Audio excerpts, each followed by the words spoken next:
El gigante de plata, de la Ribera al Renacimiento. Introducción. El murmullo del pueblo.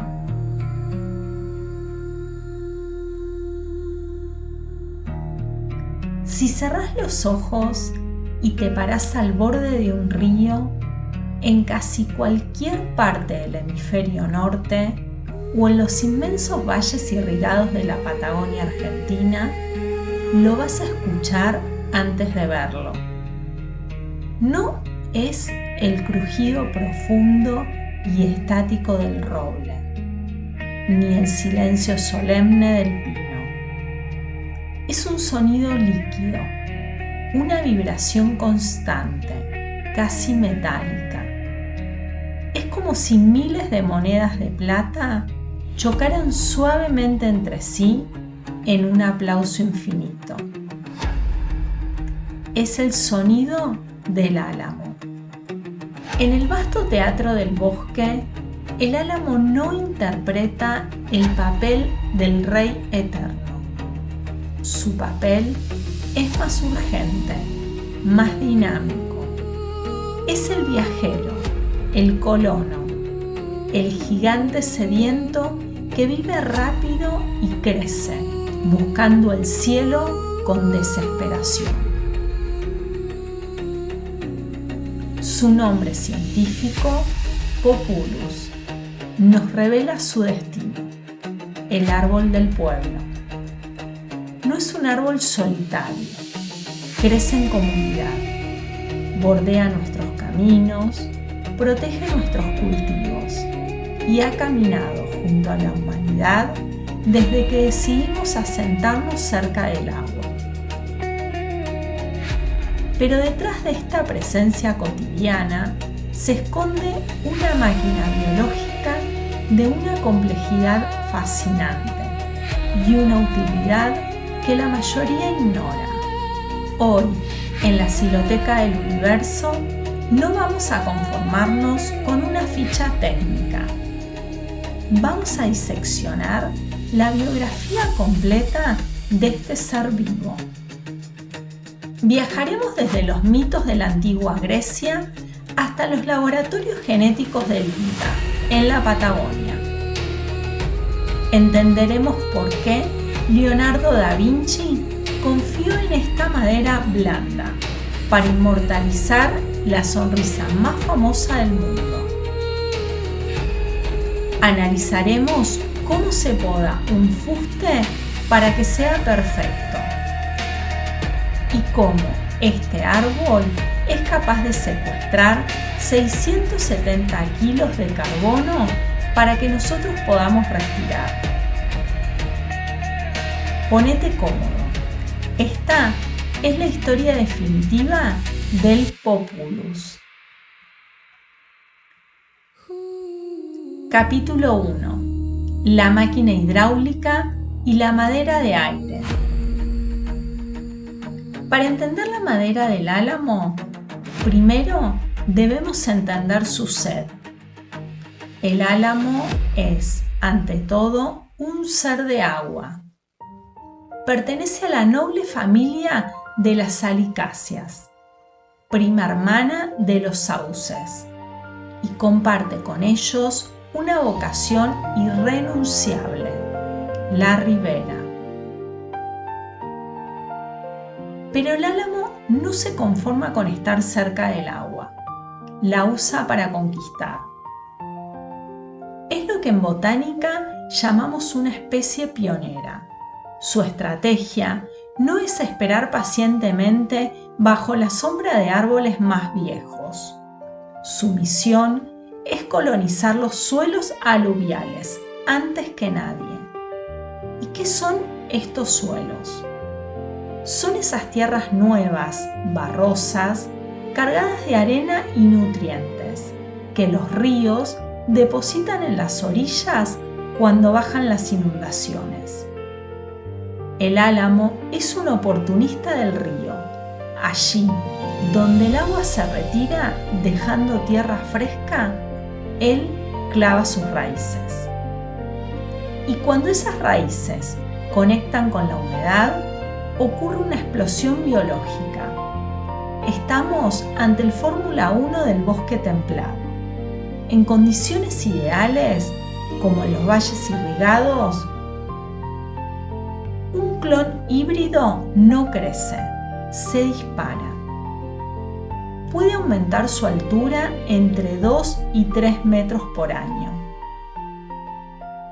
Estamos hablando de un ser vivo que en temporada alta se estira casi 1 centímetro por día hacia el sol. Esta urgencia, esta prisa por vivir, define la arquitectura de su cuerpo.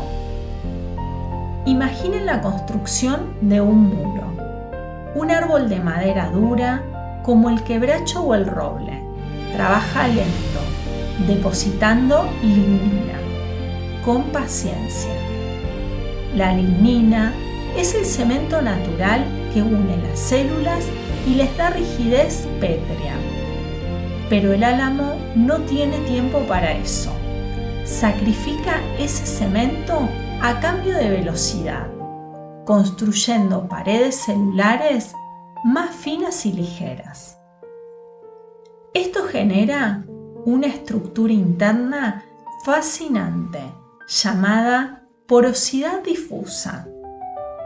Como el árbol crece a toda máquina, tanto en la primavera como en el verano, apenas hay diferencia en su ritmo de construcción.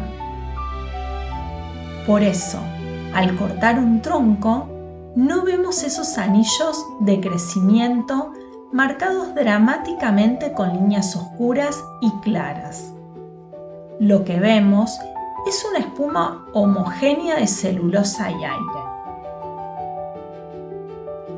El resultado físico es una madera de baja densidad. Hablamos de un peso que ronda entre los 380 y los 500 kilogramos por metro cúbico. Y aquí hago una pausa técnica importante. Siempre se mide esto al 12% de humedad. ¿Por qué esta aclaración? Porque la madera es como una esponja orgánica. Su peso cambia si está mojada. Para ser precisos y profesionales, los silólogos acordaron medirla siempre con ese porcentaje de agua retenida. Así sabemos que, incluso estabilizada, es una madera que pesa la mitad que el agua. Pero esta estructura genera una paradoja que confunde a muchos aprendices de carpintería: su textura lanosa. Uno pensaría que, al ser una madera blanda, se debería lijar fácil, como si fuera tiza. Pero ocurre lo contrario. Al pasar una lija, las fibras del álamo, que son largas, flexibles y con poca lignina, no se cortan limpiamente como el cristal. Se comportan más bien como el algodón o como el pan caliente al cortarlo con un cuchillo sin filo. Se desgarran, se doblan y se levantan. Esto deja una superficie afelpada, suave al tacto como la piel de un durazno, pero difícil de llevar al brillo espejo. Es una madera que no busca brillar por sí misma, sino que, gracias a esa misma porosidad abierta, es excelente para beber y absorber pegamentos, pinturas y tintes como ninguna otra. Capítulo 2. El laboratorio patagónico. El oasis inventado. Para ver la máxima expresión de este árbol, debemos viajar al sur del mundo, a una región que desafía la lógica geográfica: los valles irrigados de la Patagonia. Aquí, la geografía tiene reglas precisas. Si miramos el mapa, el Alto Valle del Río Negro es el valle que se encuentra, en su mayor parte, en la margen izquierda norte del curso superior del río. Es una franja de vida ganada al desierto. Hagamos el recorrido mental de este oasis, yendo de izquierda a derecha, de oeste a este, siguiendo la corriente del agua. Todo comienza en la cabecera, con contralmirante Cordero y 5 saltos, bajando hacia la gran guardiana de la confluencia, Chipoleti. A partir de ahí, entramos en el corazón productivo, la zona núcleo, donde el Álamo es rey. Pasamos por General Fernández Oro y Allen, hasta llegar a General Roca, incluyendo su zona histórica, en Padre Stefenelli. El valle continúa, encadenando pueblos que son sinónimos de fruta: Cervantes, Mainqué, Ingeniero Huergo y General Enrique Godoy. Llegamos luego a Villa Regina, otro gigante de la producción, para terminar finalmente en Chichinales, el portal este donde el valle cierra su ciclo. Pero hay un detalle fundamental que el viajero desprevenido ignora. Nada de esto debería estar aquí. Originalmente, esta tierra es una meseta árida, dominada por la jarilla y el alpataco. El Álamo no nació aquí, no es nativo. Fue un invitado, un inmigrante traído por los primeros colonos europeos y los ingenieros hídricos a principios del siglo XX. Ellos entendieron rápido una verdad brutal. En la Patagonia, el viento no es una brisa, es un látigo constante que sopla desde la cordillera. Sin protección, el viento arranca las flores de los frutales, deshidrata la tierra fértil y ciega con tormentas de polvo.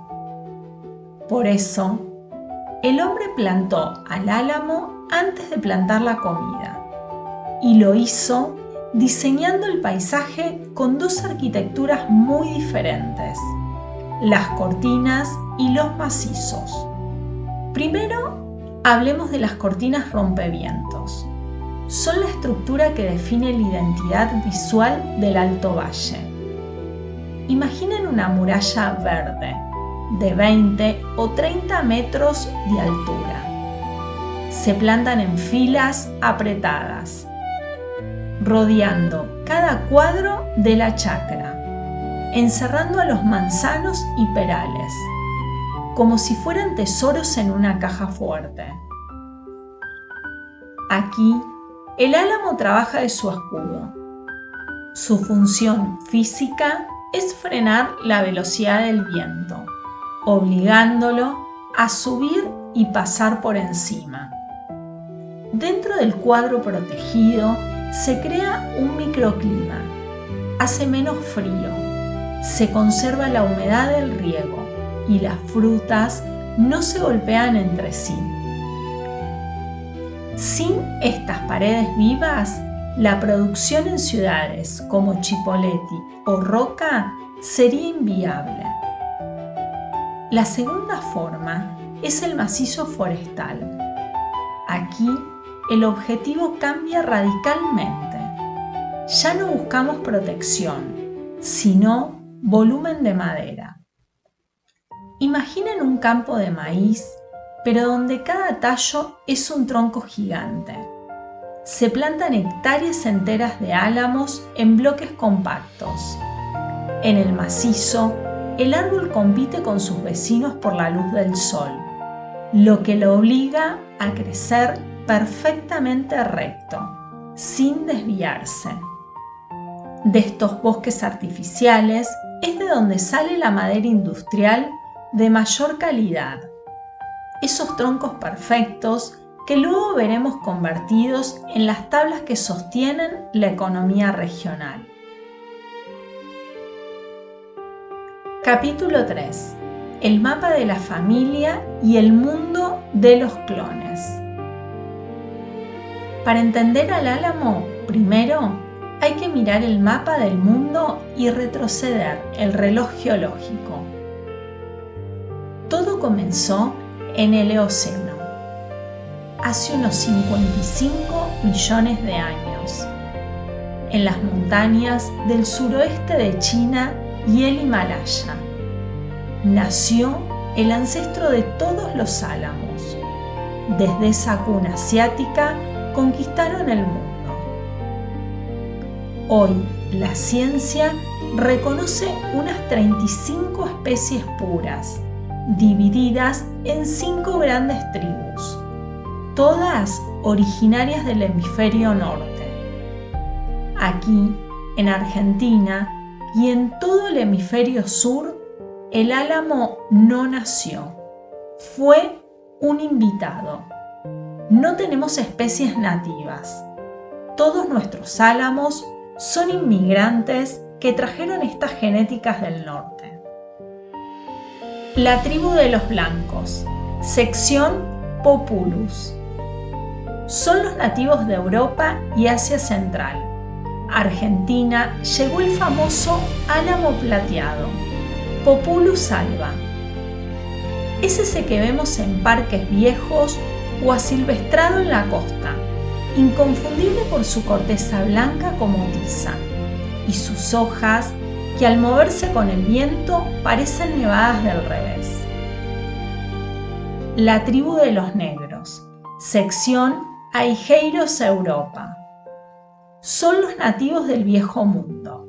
De esta tribu, en Argentina, adoptamos al álamo criollo o itálica, Populus nigra. Es el ciprés de los caminos, esa columna verde, delgada y cerrada, que bordea las estancias viejas como un soldado firme. Aunque le decimos cariñosamente criollo, recordemos que vino de Europa. La tribu del Delta, sección Aigeiros América. Son los nativos de Estados Unidos. Aquí está el Populus deltoides. Ojo al dato, se llaman deltoides no solo porque vivían en deltas de ríos, sino porque su hoja tiene la forma perfecta de un triángulo, como la letra griega delta. Este es el padre de la productividad. Al cruzar a estos americanos con los negros europeos, nacieron los híbridos, Populus X canadensis, que son los verdaderos motores de la industria maderera en el delta del Paraná y la Patagonia. Las tribus lejanas, temblones y balsámicos. Son las tribus que casi no vemos por aquí. Los temblones del frío norte, como el famoso bosque pando que veremos más adelante, y los balsámicos de los bosques boreales. Son los parientes lejanos que decidieron quedarse cerca del Ártico, resistiendo el hielo. ¿Por qué es importante esto? Porque la industria maderera moderna no usa especies puras, usa híbridos. Los científicos, como si fueran casamenteros, cruzaron a los negros europeos con los deltoides americanos. De ese matrimonio nacieron los euroamericanos, Populus X canadensis, árboles diseñados para tener la resistencia del padre y la velocidad de crecimiento de la madre. Y ahora sí, entramos en el mundo de los clones, porque no cualquier híbrido se puede utilizar para cualquier misión. Ingresamos al fascinante mundo de la genética forestal y el concepto de clon. Que no les asuste la palabra. En la agricultura, un clon no es ciencia ficción. Es la búsqueda de la certeza. El álamo tiene un superpoder. Si cortamos una rama, una estaca, y la plantamos en tierra húmeda, nacerá un árbol nuevo genéticamente idéntico a su padre. ¿Por qué hacemos esto? Porque si plantáramos semillas, sería una lotería. En cambio, cuando el INTA encuentra un árbol campeón, lo multiplicamos por miles a través de estacas. Así, logramos que todo el bosque tenga la misma calidad. En la Patagonia, se usan diferentes equipos de clones según el trabajo que necesitamos que hagan. Y ellos son los guardianes verticales, para cortinas. Si nuestro objetivo es proteger la chacra del viento sin robarle espacio a los cultivos, necesitamos árboles con forma columnar. ¿Qué significa esto? Imaginen una columna griega o un paraguas cerrado. Son árboles cuyas ramas no se abren hacia los costados, sino que crecen pegadas al tronco, apuntando verticalmente al cielo.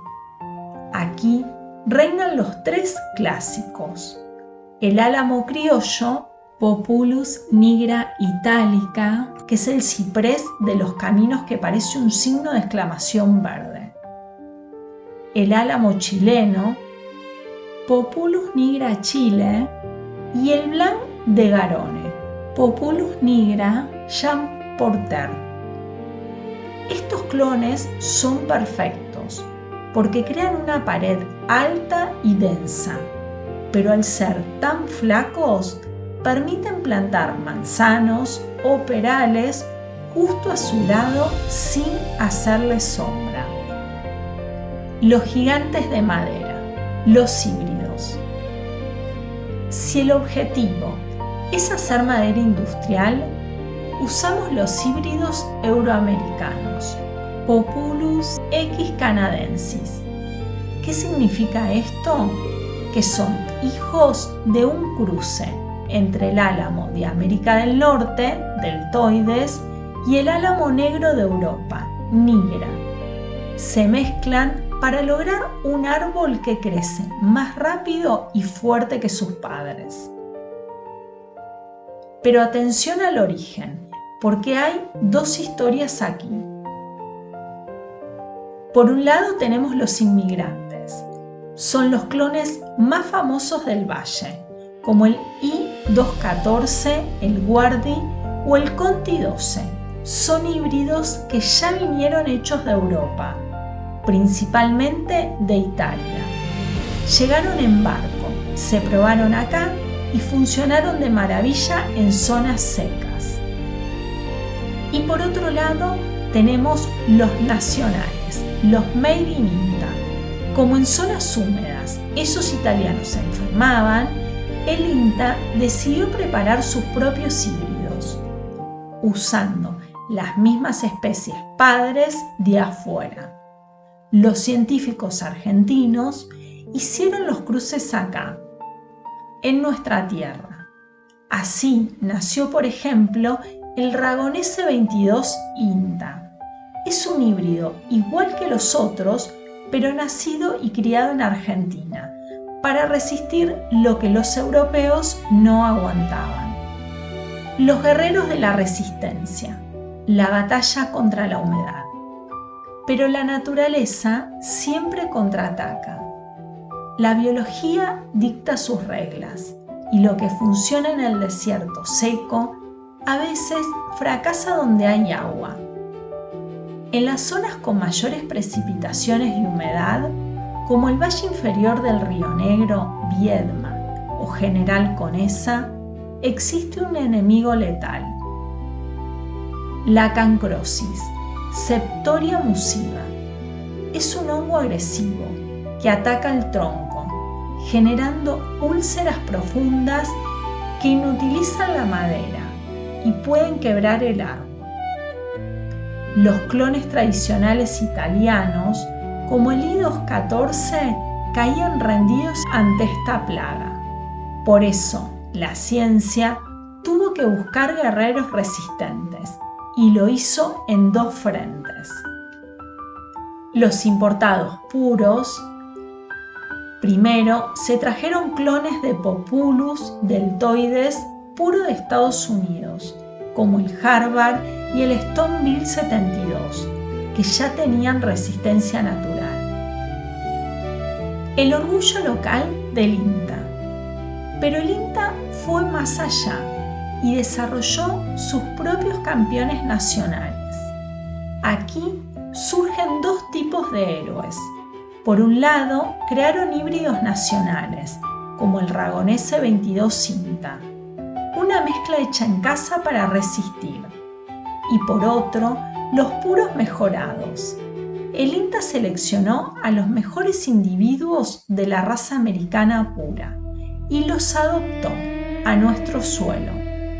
Así nacieron el Ñacurutú INTA, el Carabela Cinta y el Paicarabí INTA. Estos nombres no son solo etiquetas, representan años de investigación argentina para lograr árboles que no solo crezcan rápido, sino que sobrevivan donde otros mueren. Capítulo 4. El arte de la herida. La silvicultura. Tener el clon genéticamente perfecto es solo el comienzo. Para entender por qué cuidamos tanto a estos árboles, primero debemos entender su destino final. El álamo alimenta 2 industrias hermanas, pero muy distintas, el aserrío y el debobinado.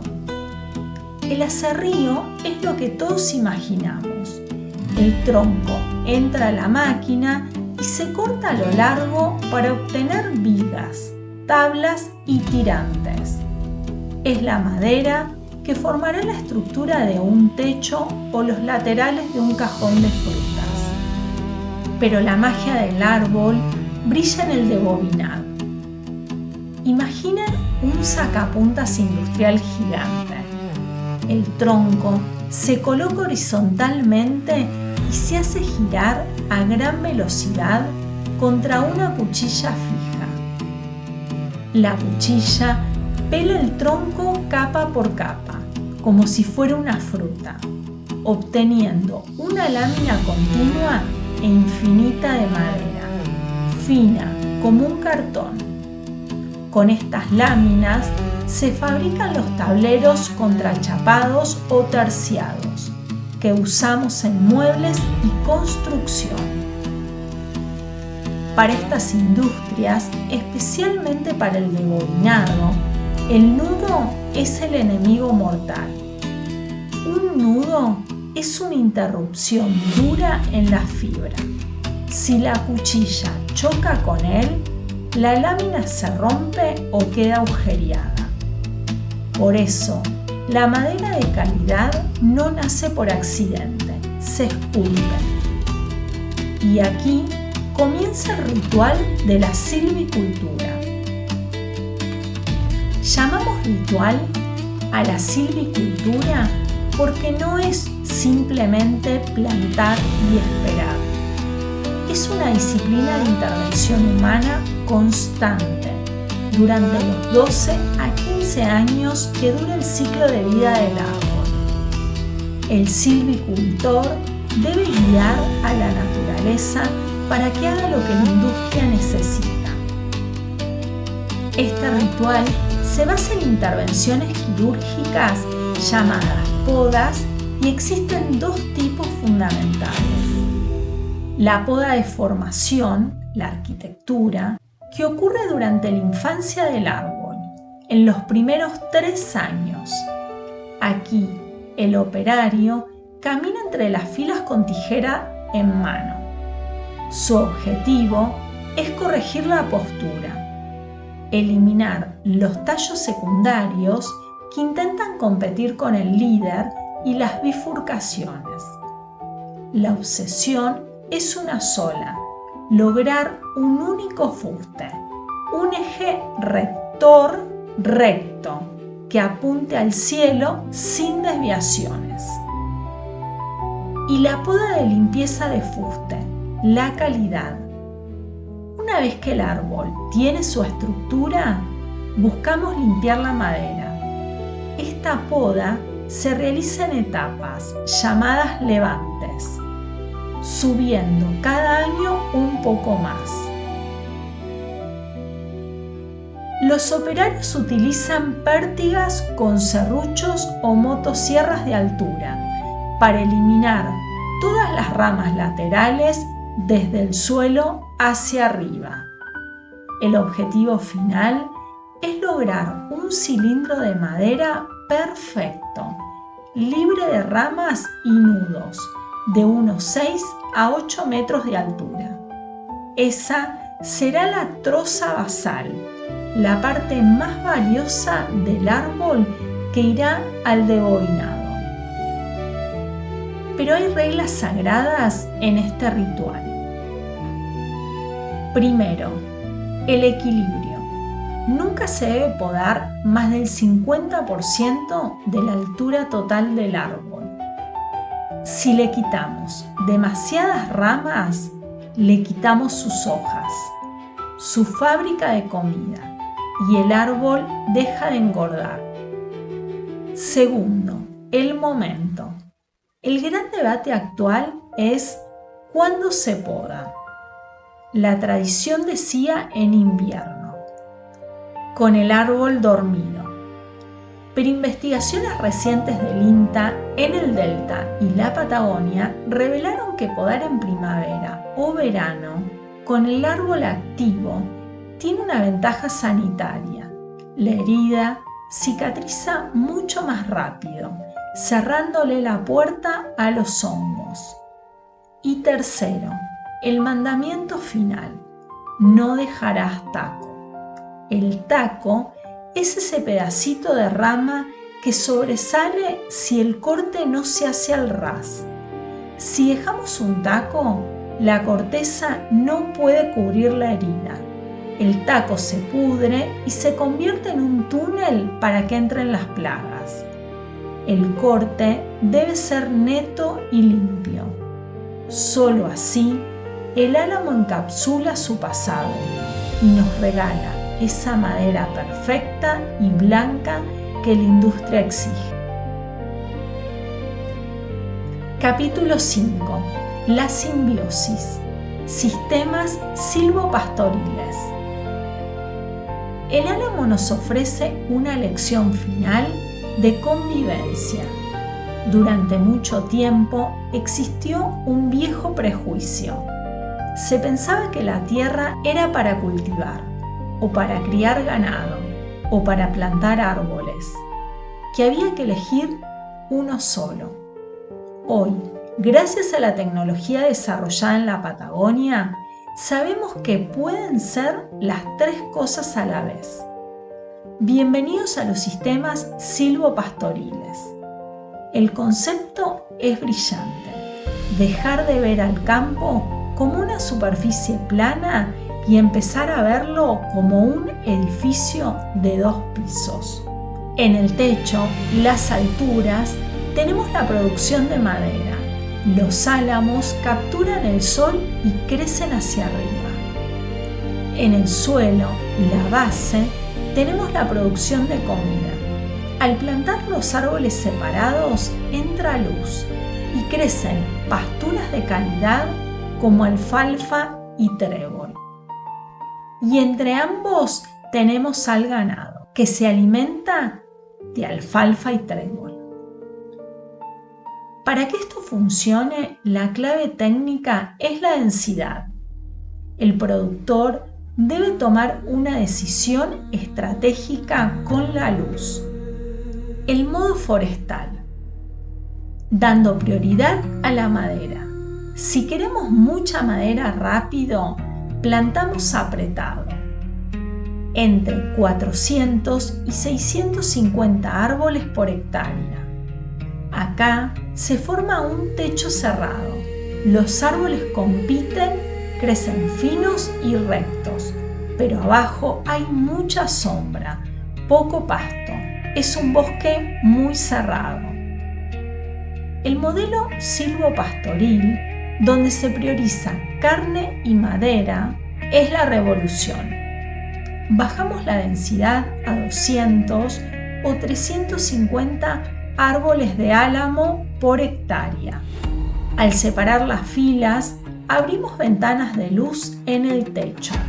El sol llega al suelo y crece el pasto. Y aquí ocurre la magia de la simbiosis. La vaca no solo tolera al árbol, lo necesita. En los veranos del valle, el sol directo es un enemigo que estresa al animal. Una vaca con calor deja de comer y no engorda. Bajo la sombra de los álamos, la temperatura baja. El animal entra en confort térmico y sigue produciendo carne. Es un negocio redondo.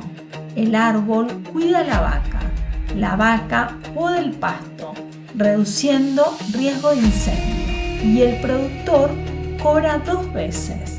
Vende terneros cada año y madera de calidad al final del ciclo. Capítulo 6. La paradoja de Aquiles. El escudo y la física de la guerra. Hagamos una pausa en la técnica moderna, en los aserraderos industriales y los tableros de contrachapado, para entender el verdadero espíritu del álamo. Debemos mirar hacia atrás, muy atrás. Debemos viajar a una época donde la madera no decoraba salones, sino que decidía quién vivía y quién moría al final del día. La relación de la humanidad con el álamo es mucho más profunda que un simple cajón de frutas. Es una relación forjada en el estruendo de la batalla.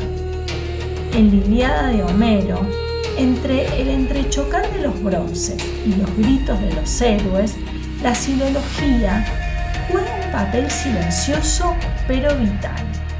Los textos antiguos y los hallazgos arqueológicos sugieren el uso del álamo y maderas afines como el sauce o el tilo en la fabricación de escudos. Y aquí es donde el experto moderno se detiene y pregunta: ¿por qué? Esto suena contraintuitivo. Acabamos de decir en los capítulos anteriores que el álamo es una madera blanda, ligera, de baja densidad. ¿Por qué un guerrero espartano o troyano confiaría su vida a una madera que se puede marcar con la uña? ¿Por qué no usar roble o encina, maderas duras como la piedra? Acá la historia nos da una lección magistral de física.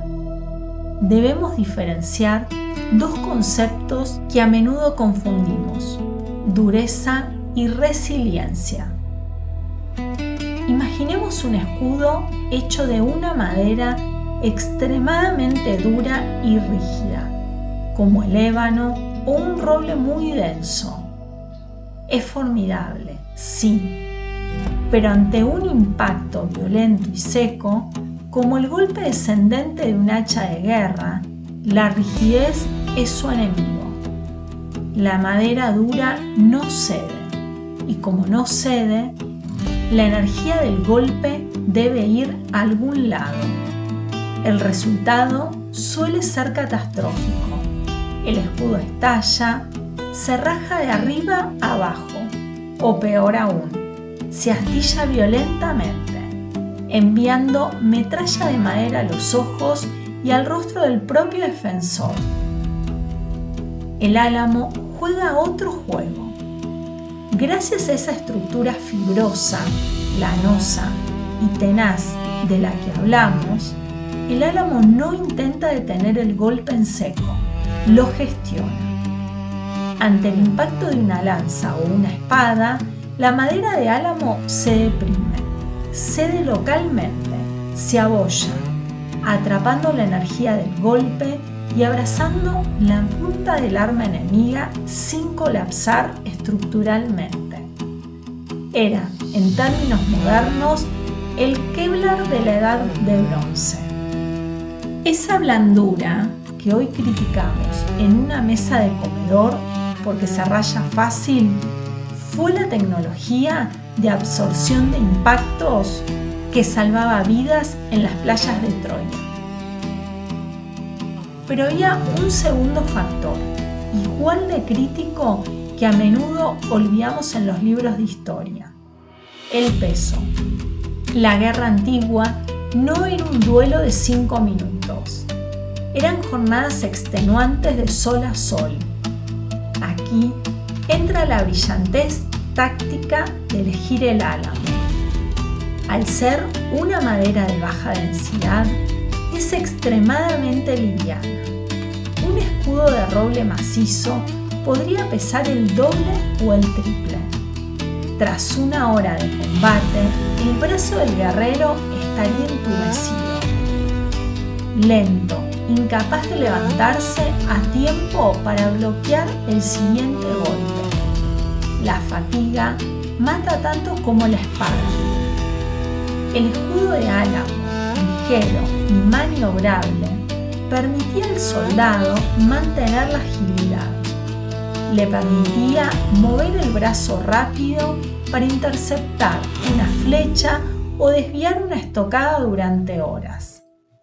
El álamo entendió algo antes que nosotros. La mejor defensa no es solo resistir el golpe, sino tener la energía suficiente para seguir moviéndose. Así que la próxima vez que veas un álamo meciéndose suavemente con la brisa, recordá que bajo esa corteza suave late el corazón de un estratega militar que protegió a los antiguos héroes. Capítulo 7. La farmacia viviente. La alquimia del dolor. Hemos visto cómo el álamo servía de escudo para detener el golpe de una espada. Pero ¿qué pasaba cuando el golpe ya había impactado? ¿Qué sucedía cuando la fiebre o el dolor interno atacaban al ser humano? Un enemigo al que no se puede golpear con un escudo de madera. Aquí es donde el álamo revela su segunda identidad oculta, el género Populus. No es solo una fuente de fibra, es, literalmente, una farmacia viviente que hunde sus raíces en la tierra. Si viajáramos en el tiempo, siglos antes de que existieran los blisters de pastillas y los laboratorios estériles, veríamos a los médicos y chamanes acercarse a este árbol con un respeto diferente. No buscaban su tronco, buscaban su piel, la corteza y las yemas. Centrémonos en las yemas. Esos pequeños botones resinosos, apretados y pegajosos que aparecen en las puntas de las ramas antes de florecer en primavera. Si alguna vez apretaste una yema de álamo entre los dedos, seguramente vas a recordar ese aroma balsámico, penetrante, casi medicinal. Durante milenios, la receta fue transmitida de generación en generación. Recolectar esas yemas o raspar la corteza interna y preparar infusiones amargas. Mascar la corteza como si fuera un chicle fibroso. El sabor era terrible, astringente y amargo, pero el resultado era milagroso. A los pocos minutos de ingerir ese té de álamo, el dolor de cabeza remitía, la fiebre bajaba, la inflamación de las articulaciones se calmaba. Para los antiguos, esto podía parecer magia de los espíritus del bosque. Hoy, gracias a la ciencia, sabemos que era pura y dura química. Esas yemas pegajosas y esa corteza amarga están cargadas de un compuesto llamado salicina. El árbol produce esta sustancia como defensa propia, un insecticida natural para que los bichos no se coman sus brotes tiernos. Pero lo fascinante ocurre cuando esa sustancia entra en el cuerpo humano. Nuestro organismo actúa como un laboratorio químico. Al beber esa infusión, nuestro sistema digestivo procesa la salicina y la transforma en ácido salicílico. ¿Les suena el nombre? Debería. Es el padre, el abuelo y el origen directo de la pastilla más famosa de la historia, la aspirina. Ácido acetilsalicílico. Es una de las conexiones más hermosas entre la botánica y la humanidad. A finales del siglo XIX, cuando la ciencia moderna sintetizó la aspirina para estabilizar el compuesto y evitar que destrozaran el estómago, que era el problema de tomarlo puro del árbol. En realidad no estaban inventando nada nuevo. Estaban empaquetando una sabiduría que el álamo, junto con su primo el sauce, llevaba ofreciéndonos gratis desde el principio de los tiempos. Hay una ironía poética en todo esto. El álamo, el árbol conocido por sus hojas que tiemblan nerviosamente con la más mínima brisa, contenía en su interior el secreto químico para calmar los temblores de la fiebre y el dolor del cuerpo humano. Así que el álamo no solo nos dio el escudo para la guerra, nos dio el bálsamo para el dolor. Capítulo 8. El gigante inmortal. La paradoja de Pando. Hasta ahora hemos hablado de la madera de álamo como algo efímero. Es ligera, se marca fácil y si la dejamos a la intemperie sin protección, la humedad y los hongos la consumirían en pocos años. Un tronco de álamo individual tiene una vida biológica corta, a veces apenas 60 o 70 años antes de caer.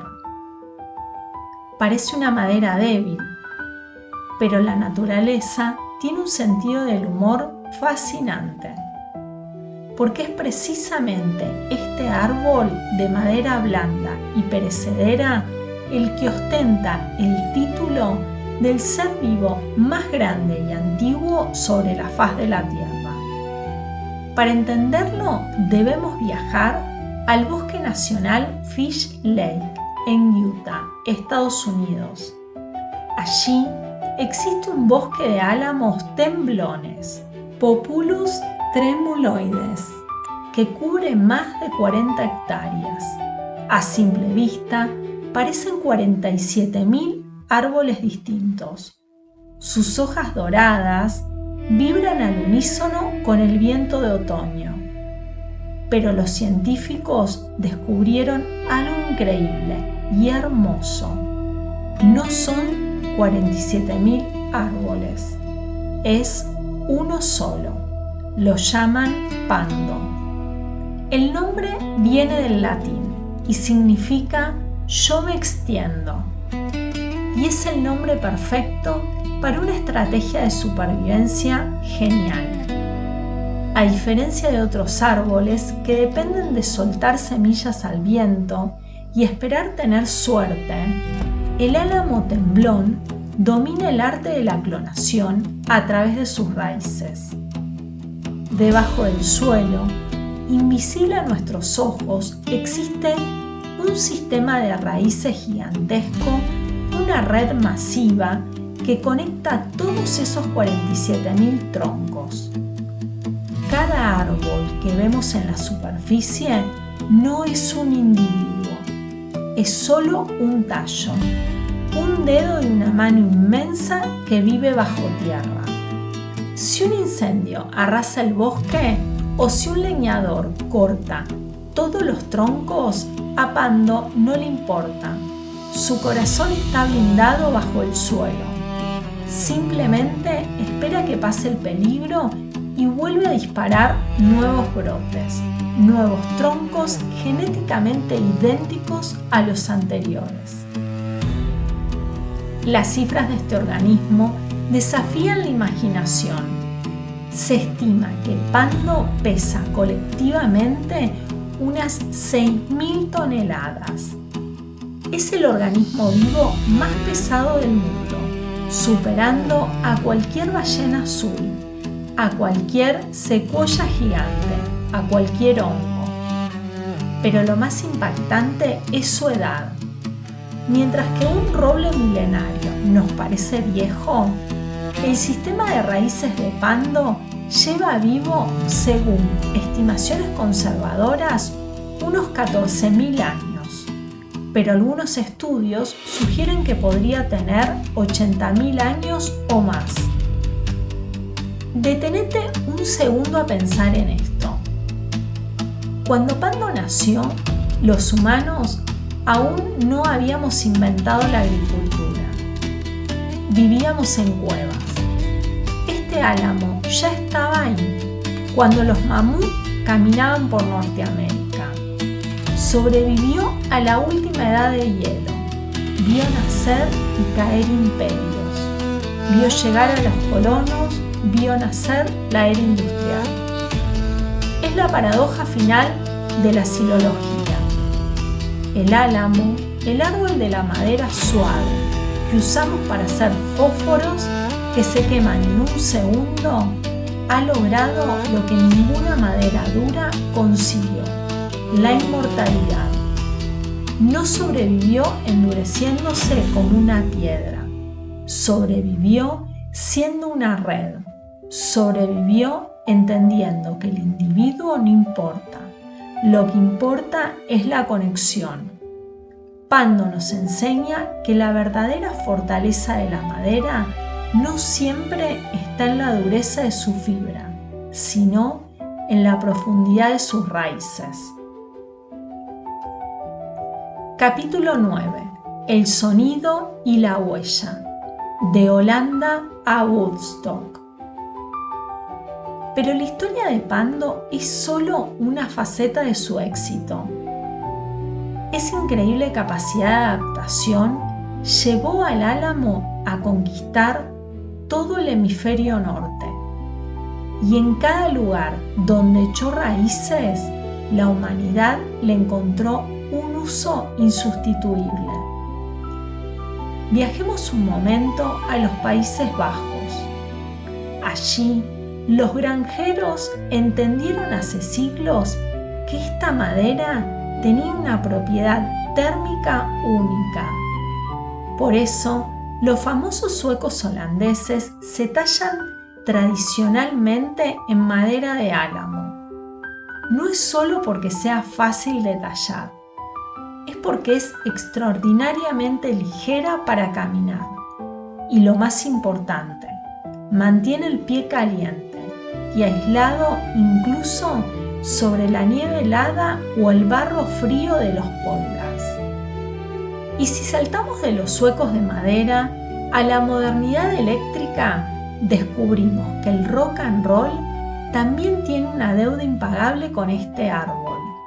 Leo Fender, el padre de la guitarra eléctrica moderna, utilizó masivamente el álamo para los cuerpos de moldes icónicos como el Stratocaster o la Mustang. ¿Por qué?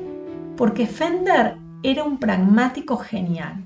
Buscaba una madera que vibrara bien, que tuviera un tono equilibrado, pero que también fuera económica y fácil de pintar con colores sólidos. Así que es muy probable que ese solo de guitarra que te emocionó haya resonado primero en las fibras de un álamo antes de llegar a tus oídos. Desde los pantanos prehistóricos de China hasta los escenarios de Woodstock y desde las raíces inmortales de Utah hasta las chacras de nuestra Patagonia, el álamo ha estado, está y estará acompañándonos en silencio. Capítulo 10. El soporte de la sonrisa eterna. Arte y uso. Y así llegamos a la paradoja final de nuestra historia.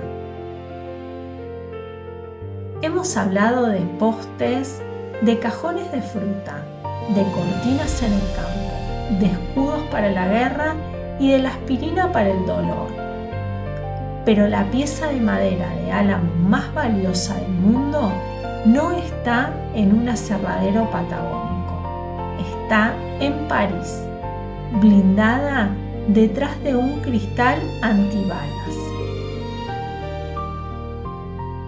Leonardo da Vinci, el genio universal, pintó la Gioconda sobre una tabla de madera de álamo, Populus.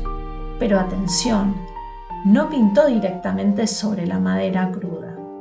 Si un artista hiciera eso, la madera absorbería el aceite de la pintura como una esponja y la obra se arruinaría en pocos años. El proceso de Leonardo era pura ingeniería de materiales. Él necesitaba preparar la tabla creando un puente entre la madera y la pintura.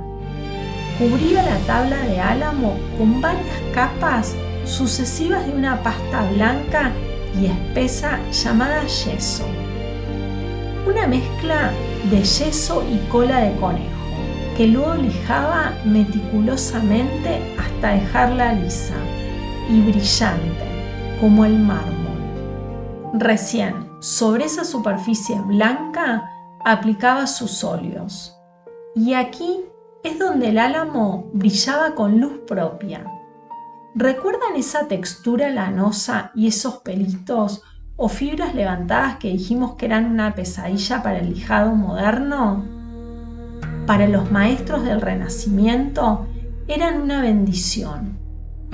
Esa superficie fibrosa y afelpada funcionaba como un anclaje mecánico, como un velcro natural. Hacía que la preparación de yeso se agarrara con una fuerza física a la tabla, impidiendo que se despegara o cuarteara con el tiempo. A esto se suma su gran estabilidad dimensional. Una vez que el álamo se seca correctamente, es una madera dócil. Tiene un bajo coeficiente de contracción, lo que significa que casi no se mueve ni se tuerce con los cambios de humedad ambiental. Gracias a esta combinación perfecta, estabilidad para no deformarse y textura fibrosa para sostener el yeso, el álamo ha logrado cargar con la sonrisa más famosa de la historia durante 500 años sin grietas. Hoy, esa misma nobleza utilitaria que sirvió al arte sostiene a la industria alimentaria global. Si miran las icónicas cajas redondas del queso Camembert francés o los miles de cajones de exportación que llevan nuestras manzanas y peras del Alto Valle al mundo, verán que son de álamo. No es casualidad, es química. El álamo es una de las pocas maderas comerciales que es totalmente inodora e insípida. A diferencia del pino, que tiene resinas fuertes, o del eucalipto, que tiene aceites aromáticos, el álamo es neutro, es higiénico, respeta el sabor sagrado de la comida que transporta sin contaminarlo con olores extraños. Y un último servicio silencioso, el fuego. Durante décadas, la inmensa mayoría de los fósforos del mundo se hicieron de madera de álamo. Su estructura porosa absorbe la parafina de la cabeza del fósforo a la perfección y su grano recto permite astillarlo en palitos milimétricos sin que se quiebren. Desde encender el fuego humilde de un hogar hasta sostener la pincelada eterna de un genio, el álamo está en todas partes, sirviendo en silencio. Epílogo: el gigante que respira. La biografía del álamo es, al final del día, la historia de la entrega absoluta. Hemos visto al organismo más viejo del mundo aferrándose a la vida inviuta, a los clones industriales creciendo a velocidades de vértigo en Río Negro. Son dos caras de la misma moneda de plata. Es un árbol que vive con urgencia para que nosotros podamos vivir mejor. Un solo ejemplar adulto es capaz de absorber hasta 670 kilos de dióxido de carbono en 30 años, limpiando nuestro aire con una voracidad que pocas especies igualan.